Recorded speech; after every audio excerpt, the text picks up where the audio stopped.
ধুবুৰী চিকিৎসা মহাবিদ্যালয় হস্পিটেলৰ নিশা উত্তপ্ত পৰিস্থিতি। ফেটি সাপে কামোৰা ৰোগীৰ চিকিৎসাৰ গাফিলতিৰ অভিযোগ চিকিৎসকৰ বিৰুদ্ধে। নিশা ৰাজপথত খোজকাঢ়ি যাওঁতে মফিজুল হক নামৰ কিশোৰজনক সাপে দংশন মাৰে। সাপে কামোৰাৰ লগে লগে মফিজুলক ভৰ্তি কৰে ধুবুৰী চিকিৎসা মহাবিদ্যালয়ত। চিকিৎসা মহাবিদ্যালয়ত ভৰ্তি কৰাৰ পিছতে চিকিৎসকে বেজী দিয়াৰ কিছু সময় পিছতে মৃত্যু হয় মফিজুলৰ। তাকে কেন্দ্ৰ কৰি ধুবুৰীৰ এক উত্তেজনা।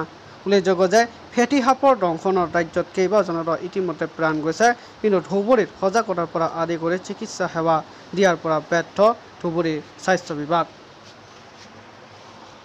মোর ভাইস্তি একটা সাপ কামড়াইছে, কামড়ার পর মানে আমরা হসপিটাল নিয়ে যাচ্ছি, 10 মিনিটের ভিতরে হসপিটাল নিয়ে যাচ্ছি। আনার পর মানে সেটা ভালোই আছিল মানে ডাক্তার আসিল, ডাক্তার আসার পর কথা কইল, মানে কথা কইল চোখ ডাক্তারের কথা কইল মানে ঠ্যাঙত বান আছিল, বানটা মানে ডাক্তার খুলি দিয়ে ব্লাড নিছে, ব্লাড নেওয়ার পর মানে কয় 20 মিনিট ওয়েট কর, রিপোর্ট আসিয়েছে। তা আমরা 20 মিনিট ওয়েট করলাম। 20 মিনিট ওয়েট করার পর মোর ভাইস্তে সেলা ভালোই আছিল।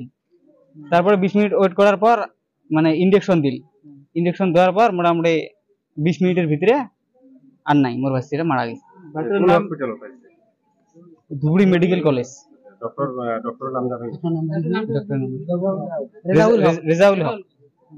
আপনার ভাইস্তার নাম কি, বয়স কত? মফিজুল, ভাইস্তার নাম হচ্ছে মফিজুল হক, বয়স 15 রানিং চলি আছে। আর দুটো ডক্টরে ট্রিটমেন্ট করেছে, ডক্টরের নাম কি আছে? রেজাউল হক। আপনার কি লাগে যে মিস ট্রিটমেন্ট হয়েছে, ব্যাড ট্রিটমেন্ট হয়েছে? হ্যাঁ, মিস ট্রিটমেন্ট হয়েছে। মানে এতিয়া মানে প্রেসক্রিপশনটাও খুঁজে আছে, প্রেসক্রিপশনটাও নি দিয়ে, প্রেসক্রিপশনটাও মানে না দেয়। বডি দিছেন কি? না, বডিও দেওয়া নেই, বডিও দেওয়া নেই। ইনজেকশনটা যে কি দিল একটু প্রেসক্রিপশনটাও খুঁজে আছে, প্রেসক্রিপশনটাও না দেয়।